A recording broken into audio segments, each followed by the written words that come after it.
Hello and welcome back. I am Dr. Rahil Chaudhary, eye doctor, cataract and refractive surgeon. आज आपसे बात करूंगा 5 ऐसी चीज़ों के बारे में जिनका आपको ध्यान रखना चाहिए अगर आप चश्मा हटवाने की सर्जरी प्लान कर रहे हैं। देखिए वीडियो थोड़ा सा लंबा है, इसको 2 पार्ट्स में बनाऊंगा, एंड तक देखिएगा, बहुत कुछ सीखने को मिलेगा इस वीडियो में। देखिए आजकल हो क्या रहा है कि मैं रोज़ पेशेंट से बात करता हूँ प्रैक्टिस में जो चश्मा हटाने आते हैं। कोई शौक के लिए हटवा रहा है, कोई अच्छा दिखने के लिए हटा रहा है, किसी को पुलिस में जाना है, किसी को आर्मी में जाना है, कोई मेडिकल एग्जाम क्लियर करने के लिए चश्मा हटा रहा है। देखिए ये सारे लोग जो चश्मा हटाने आते हैं, इनकी सबसे बड़ी प्रॉब्लम, ध्यान दीजिएगा, जो पेशेंट चश्मा हटवाने आ रहा है उसकी सबसे बड़ी प्रॉब्लम चश्मा नहीं है, उसकी सबसे बड़ी प्रॉब्लम है कंफ्यूजन।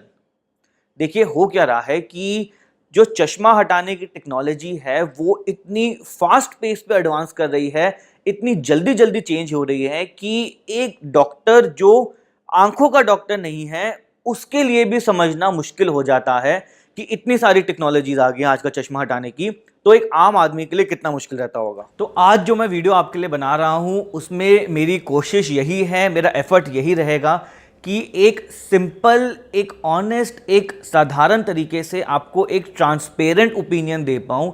देखिए हो क्या रहा है कि ये जो चश्मा हटाने की टेक्नोलॉजी है ना, ये पिछले 25 सालों में बहुत एडवांस हो गई है। देखिए अगर आपको ध्यान हो, 25 साल पुराना फ़ोन, वो जो नोकिया का इतना बड़ा फ़ोन होता था, एक एंटीना निकला होता था, एक डब्बे जैसा फ़ोन होता था और उसमें आप सिर्फ कॉलिंग कर सकते थे। और आज वही फ़ोन जो है एक टच स्क्रीन फ़ोन बन गया है, उसी में आपकी कॉलिंग भी है, उसी में आपके मैसेजेस भी हैं, व्हाट्सएप भी उसी में है, इंटरनेट भी उसी में है, म्यूजिक भी उसी में, अलार्म क्लॉक भी उसी में है। तो एक ही फ़ोन में आज कितने सारे फीचर्स आ गए हैं। तो ऐसे ही जो चश्मा हटाने की टेक्नोलॉजी है ना, ये 25 साल में बहुत एडवांस हो गई है और इसमें नए नए फीचर्स ऐड हो गए हैं।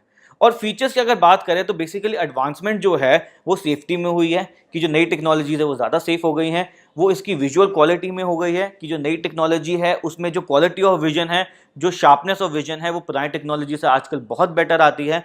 और जो रिकवरी है, जो हीलिंग टाइम है, वो बहुत फास्ट हो गया है।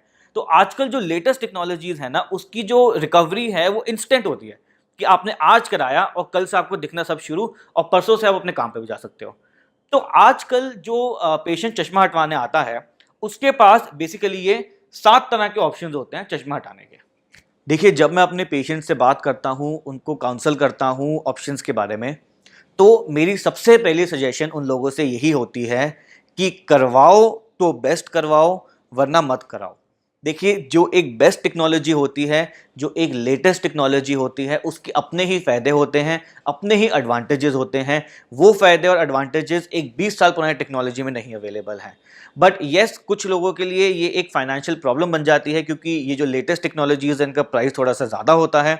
तो मैं उन लोगों को बोलता हूं कि अगर आप वेट कर सकते हो तो थोड़ा सा वेट कर लो, 6 महीने वेट कर लो, 1 साल वेट कर लो, थोड़े से पैसे इकट्ठे कर लो।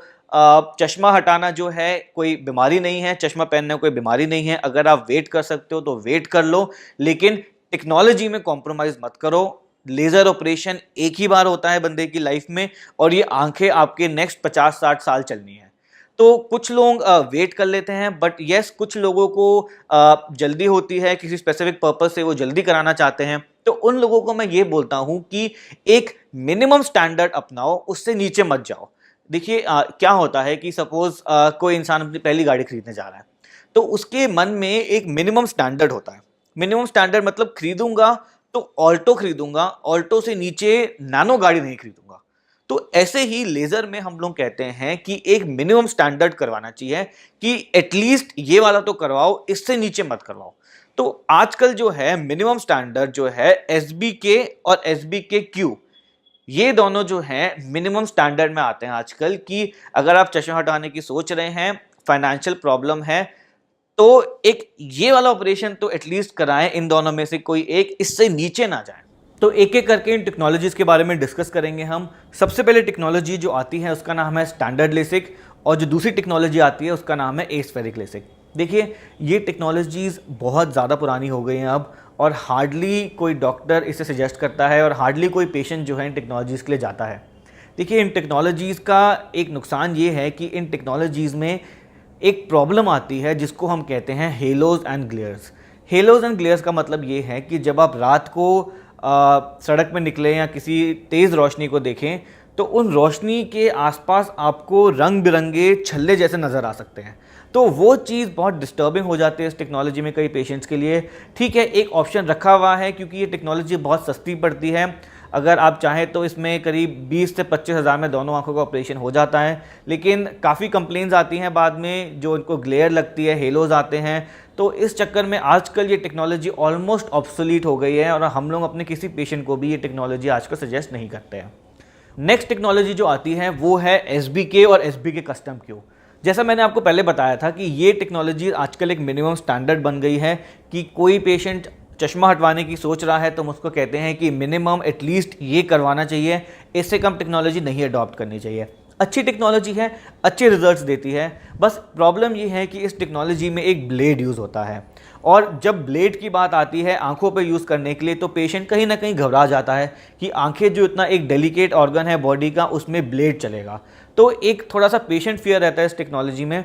और दूसरी प्रॉब्लम ये है कि क्योंकि वो ब्लेड जो है एक हाथ से चलाया जाता है, ह्यूमन हैंड से वो ब्लेड यूज़ होता है, तो कहीं ना कहीं इसकी प्रिसीजन जो है ब्लेड की वो भी क्वेश्चनेबल हो जाती है। तो ये एक मिनिमम स्टैंडर्ड है, ठीक है, किसी को फाइनेंशियल प्रॉब्लम है तो ये करवा सकते हो, अच्छे रिजल्ट्स हैं, वैसे कोई प्रॉब्लम ज़्यादा आती नहीं है। बट हाँ, ये सर्जरी जो है एक मैनुअल सर्जरी है, सब कुछ हाथों से होता है, लेज़र का काम सिर्फ लेज़र चश्मा हटाना है, बाकी सारा काम इसमें हाथों से होता है। ब्लेड का फियर रहता है पेशेंट को, तो इस चक्कर में ये टेक्नोलॉजी पॉपुलर है लेकिन इतनी पॉपुलर नहीं है जितनी आजकल ब्लेड फ्री टेक्नोलॉजीज पॉपुलर हो गई हैं। इसके बाद जो आपकी टेक्नोलॉजी आती है उसका नाम है ब्लेड फ्री लेसिक। ये टेक्नोलॉजी जो थी एक रेवोल्यूशन लाई थी चश्मा हटाने में। इसमें क्या हुआ था कि वैसे तो सब कुछ सेम था चश्मा हटाने का लेज़र से, लेकिन जो ब्लेड का यूज़ था वो अब ख़त्म हो गया। ये टेक्नोलॉजी जो थी पूरी ब्लेडलेस हो गई, कंप्लीटली ब्लेडलेस है, कहीं कोई ब्लेड यूज़ नहीं होता, सिर्फ लेज़र से काम होता है आंखों में। और क्योंकि इसमें ब्लेड यूज़ नहीं होता, सारा काम लेज़र से होता है, तो इस टेक्नोलॉजी की प्रिसीजन जो है वो बहुत ज़्यादा है, जिसकी वजह से इसकी सेफ्टी बेटर है, इसकी रिकवरी बेटर है और इसके जो विजुअल आउटकम्स हैं, जो लेज़र के बाद आपको क्वालिटी ऑफ विजन मिलती है, वो इस टेक्नोलॉजी में बेटर होती है। देखिए, इसके बाद जो टेक्नोलॉजी आई ना, उस टेक्नोलॉजी का नाम था स्माइल। स्माइल अब करीब 5 साल पुरानी हो गई है और ब्लेड फ्री लेसिक जो है करीब 10 साल पुराना हो गया। देखिए, जब स्माइल इंट्रोड्यूस हुआ तो स्माइल टेक्नोलॉजी भी काफ़ी पॉपुलर हुई क्योंकि इसने 2 नई चीज़ें इंट्रोड्यूस करी। पहली इंट्रोडक्शन थी कि इस टेक्नोलॉजी में कोई फ्लैप नहीं बनता, पूरी फ्लैपलेस टेक्नोलॉजी थी। और दूसरी चीज़ जो उसने इंट्रोड्यूस करी वो थी कि इस टेक्नोलॉजी में कोई ड्राई आई फील नहीं होती। देखिए, क्या होता था कि पुराने प्रोसीजर्स जो थे, जिसमें जो लेज़र प्रोसीजर्स थे, उनमें क्या होता था, लेज़र के बाद पेशेंट को थोड़ी बहुत आंखों में ड्राइनेस फील होती थी, जिसकी वजह से उसको 2-3 महीने जो है लुब्रिकेटिंग ड्रॉप्स डालनी पड़ती थी। तो स्माइल की पॉपुलैरिटी थी इसी बेसिस पे कि इसमें ड्राइनेस नहीं होती। लेकिन अब क्या हो रहा है कि अब जब रिजल्ट सामने आ रहे हैं, बहुत सारी स्टडीज़ हुई इस टेक्नोलॉजी में कि एक्चुअली ये जो टेक्नोलॉजी कह रही है ड्राई आइज नहीं होती या फिर फ्लैप नहीं बनता, इससे कॉर्निया की स्ट्रेंथ जो है मेंटेन होती है, ये कितना सच है।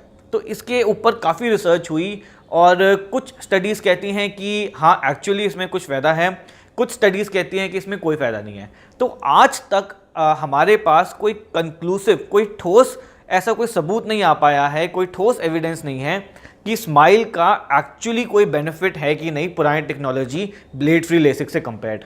बट अच्छा, इसके बाद जो टेक्नोलॉजी आई ना, उस टेक्नोलॉजी का नाम था कॉन्टूरा विजन।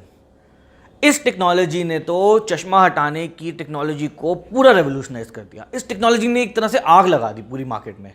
इस टेक्नोलॉजी ने क्या करा कि इस टेक्नोलॉजी ने 2 ऐसे फायदे दिए आपको कि जो एक ह्यूमन की नज़र है, जो एक नॉर्मल विजन है ह्यूमन की, जिसको 6/6 कहते हैं, एक नॉर्मल ह्यूमन विजन होती है, उससे ज़्यादा विजन दे सकती है टेक्नोलॉजी।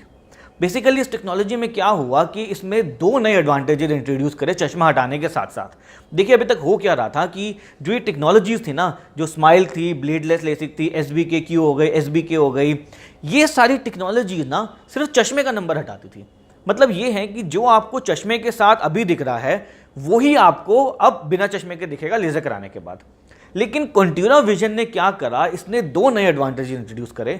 वो एडवांटेजेस क्या थे कि पहला एडवांटेज था कि कॉर्निया की इरेगुलरिटीज़ को ठीक करती है और दूसरा जो है ये विजुअल एक्सिस पे ट्रीट करती है। अब ये क्या होता है, देखिए हमारी जो आंख है ना, इसमें 2 तरह के एक्सिस होते हैं। एक तो जो होता है वो होता है प्यूपिलरी एक्सिस। प्यूपिलरी एक्सिस का मतलब है कि मैंने आंख के बीचों बीच एक लाइन खींच दी, लेकिन रिसर्च ने हमें ये शो करा है कि हम लोग प्यूपिलरी एक्सिस से नहीं देखते, हम लोग एक और एक्सिस से देखते हैं जिसको कहते हैं विजुअल एक्सिस, जो आंख का नेचुरल देखने का एक्सिस होता है। तो अभी तक सारी टेक्नोलॉजीज जो थी वो प्यूपिलरी एक्सिस पे ट्रीटमेंट बेस्ड थी उनकी, लेकिन कंट्यूरा विजन ने क्या करा, उसकी ट्रीटमेंट अब प्यूपिलरी एक्सिस से हटा के विजुअल एक्सिस पे डाल दी। तो जब उसकी ट्रीटमेंट एक नेचुरल जो देखने का एक्सिस है उस पे होने लगी तो विजुअल क्वालिटी बहुत बेटर हो गई। दूसरी चीज कंट्यूरा ने क्या इंट्रोड्यूस करी कि उसने कॉर्निया की इररेगुलरिटीज को ठीक करना शुरू कर दिया। देखिए क्या होता है कि कोई भी सरफेस आप ले लो, हाथ की सरफेस ले लो, टेबल की सरफेस ले लो, कोई भी सरफेस ले लो, उसको अगर आप बहुत बहुत माइक्रो लेवल पे देखेंगे ना, बहुत पास जाके माइक्रो लेवल पे देखेंगे, तो वो सरफेस जो है वो बिल्कुल स्मूथ नहीं होती, कहीं ना कहीं उस सरफेस में रफनेस होती है, उसमें इररेगुलरिटीज होती है। तो कंट्यूरा विजन में अब क्या आया नया कि अब हमारे पास टेक्नोलॉजी आ गई थी कि उन इररेगुलरिटीज को आप मैप कर सकते हो, नाप कर उनको भी लेजर से आप बिल्कुल ठीक कर सकते हो। तो क्या हुआ कि जो आंख एक इम्परफेक्ट ऑप्टिकल सिस्टम है उसको लेजर ने बिल्कुल परफेक्ट कर दिया। तो उसकी वजह से क्या हुआ कि एक तो आपको ऑप्टिकल जो सरफेस है कॉर्निया की वो परफेक्ट हो गई, दूसरी इसकी ट्रीटमेंट होगी विजुअल एक्सिस पे। तो इन सब चीजों से हुआ ये कि जो आपकी विजन की क्वालिटी आती है, जो नजर की क्वालिटी आती है कंट्यूरा के बाद, उसको एक तरह से हम हाई डेफिनेशन कहते हैं, एचडी क्वालिटी कहते हैं। जो बाकी प्रोसीजर्स जो हैं जैसे स्माइल हो गया, ब्लेड फ्री लेसिक हो गया, एसबी कस्टम क्यू, इन सब में हम लोग कहते हैं कि एक नॉर्मल विजन आती है, एक स्टैंडर्ड डेफिनेशन विजन आती है। तो ये एडवांटेज होता है कंट्यूरा का। और देखिए जब कोई पेशेंट कंट्यूरा कराता है ना, तो उसकी नजर जो है ना एक नॉर्मल आदमी से ज्यादा हो जाती है। देखिए एक नॉर्मल इंसान की नज़र, एक नॉर्मल पेशेंट की नज़र जो है लेज़र कराने के बाद यूजुअली 6/6 आती है, लेकिन जब आप कंट्यूरा कराते हैं तो कंट्यूरा में एक बहुत हाई चांस होता है कि आपकी विजन 6/4, 6/3 और 6/5 इस तरह की विजन आती है। एक नॉर्मल आदमी से ज़्यादा विजन आती है इसमें। इसको हम लोग कहते हैं सुपर विजन, कि एक नॉर्मल आदमी अगर 6/6 देखता है तो कंट्यूरा विजन में 6/5, 6/4, 6/3 एक सुपर ह्यूमन विजन हो जाती है जो एक नॉर्मल आदमी भी नहीं देख सकता। तो ये एडवांटेज आया है नया कंट्यूरा में। और बहुत सारी रिसर्च हुई है इस टेक्नोलॉजी में। इस टेक्नोलॉजी को स्माइल से कंपेयर करा गया, इस टेक्नोलॉजी को ब्लेड फ्री लेसिक से कंपेयर करा। सारे रिजल्ट्स में यही सामने आ रहा है कि कंट्यूरा विजन जो है अभी तक का सबसे बड़ा रेवोल्यूशन है चश्मा हटाने की। ये टेक्नोलॉजी जो है 2020 तक सारी बाकी टेक्नोलॉजीज को रिप्लेस कर देगा। हर बंदा जो है कंट्यूरा ही कराएगा क्योंकि इसमें इतने सारे एडवांटेजेस हैं। सेफ्टी बेटर है, विजन क्वालिटी बेटर है, रिकवरी इंस्टेंट रिकवरी है, आज कराए कल से दिखना शुरू, 2 दिन बाद काम पे जाना शुरू। तो इतने सारे एडवांटेजेस जब इतने टेक्नोलॉजी के आते हैं तो एक रेवोल्यूशन हो जाती है। जैसे जब आईफोन आया था तो एक रेवोल्यूशन आया था, उसने बाकी सारे फोन्स को खत्म कर दिया। हर बंदा आईफोन चाहता था क्योंकि इतने एडवांटेजेस थे। ऐसे ही कंट्यूरा विजन के बारे में भी कहा जा रहा है कि इतने सारे एडवांटेजेस हैं टेक्नोलॉजी के कि 2020 तक ये जो प्रोसीजर है कंट्यूरा विजन, ये पूरी दुनिया में एक डिफॉल्ट प्रोसीजर बन जाएगा। हर पेशेंट को यही सजेस्ट करा जाएगा और बाकी टेक्नोलॉजी जो है जैसे पुरानी टेक्नोलॉजी टाइम के साथ फेड आउट हो जाती हैं, वो भी टाइम के साथ फेड आउट हो जाएंगी। तो देखिए ये सारा था कि जो आपके आजकल ऑप्शंस रहते हैं। तो फिर हमारे पास 7 ऑप्शंस हैं। बेस्ट कंट्यूरा विजन है, हर बंदे को यही बोलूंगा करवाओ, कंट्यूरा विजन कराओ, उसके अलावा कोई और मत कराओ। एक इंफीरियर टेक्नोलॉजी को नहीं अडॉप्ट करना चाहिए। ऑपरेशन आंख का एक ही बार होता है, आपकी जिंदगी के साथ इसको 50 साल और आपने इन्हीं आंखों के साथ जीना है, 60 साल इन्हीं आंखों के साथ जीना है। टेक्नोलॉजी में कॉम्प्रोमाइज नहीं करना चाहिए, हमेशा बेस्ट और लेटेस्ट टेक्नोलॉजी करानी चाहिए। तो ये तो हमारे हो गए ऑप्शन इनके बारे में। अब देखिए क्या होता है कि कोई भी टेक्नोलॉजी कराने से पहले ना आपको सबसे पहले कुछ टेस्ट कराने पड़ते हैं। उन टेस्ट को हम लोग कहते हैं pre LASIK workup test. Basically क्या होता है कि 7 तरह के टेस्ट होते हैं जिसमें हम लोग कॉर्निया जो आपकी पुतली है उसकी मोटाई नापते हैं, ड्राई आइज के लिए चेक करते हैं, हम लोग आंखों का प्रेशर चेक करते हैं, चश्मे का नंबर चेक करते हैं, पुतली फैला के चश्मे का नंबर चेक करते हैं, पर्दे की जांच होती है, आपकी कॉर्निया की जो मैप्स होते हैं वो निकाले जाते हैं। बहुत सारी तरह की इसमें जांचें होती हैं ये देखने के लिए कि आपकी आंख जो है लेजर कराने के लिए फिट है कि नहीं। तो इस पे मैं ऑलरेडी एक बहुत बड़ा वीडियो बना चुका हूं, नीचे लिंक दिया हुआ है, उस लिंक पे क्लिक करके आप उस वीडियो को देख सकते हैं और सारा जो आपको डिटेल है प्री लेसिक वर्कअप टेस्ट के बारे में उसमें वो समझ आ जाएगा। तो आज के वीडियो में इतना ही। नेक्स्ट वीडियो बनाऊंगा, उसमें डिस्कस करूंगा कि लेज़र से पहले किन चीज़ों का ध्यान रखना चाहिए, लेज़र के बाद किन चीज़ों का ध्यान रखना चाहिए, और वो तमाम क्वेश्चन जो पेशेंट मेरे से पूछते हैं मेरी रोज़मर्रा की प्रैक्टिस में, उन सब के बारे में डिस्कस करूंगा। अगर आप मेरी नेक्स्ट वीडियो की नोटिफिकेशन पाना चाहते हैं जल्द से जल्दी, जैसे ही मैं अपलोड करूं तो सब्सक्राइब को क्लिक करिए, बेल आइकॉन को क्लिक करिए, ताकि आपके पास नोटिफिकेशन इंस्टेंटली आ जाए। देखिए, मैं चाहता हूं कि ये जो मैं वीडियोस बनाता हूं ना, ये अगर कोई फैमिली, आपका कोई फैमिली में कोई रिश्तेदार है या कोई फ्रेंड है और किसी को नीड है इन वीडियोस की, किसी को रिक्वायरमेंट है इस नॉलेज की, तो उनसे आप ज़रूर शेयर कीजिए। और अगर आपको और कोई भी डाउट है तो आप मुझे कॉल कर सकते हैं, नीचे कमेंट बॉक्स में कमेंट कर सकते हैं। आपके सारे कमेंट्स मैं बहुत ध्यान से पढ़ता हूँ और उन सब का जवाब देता हूँ। तो आज के लिए thank you and I will be back soon.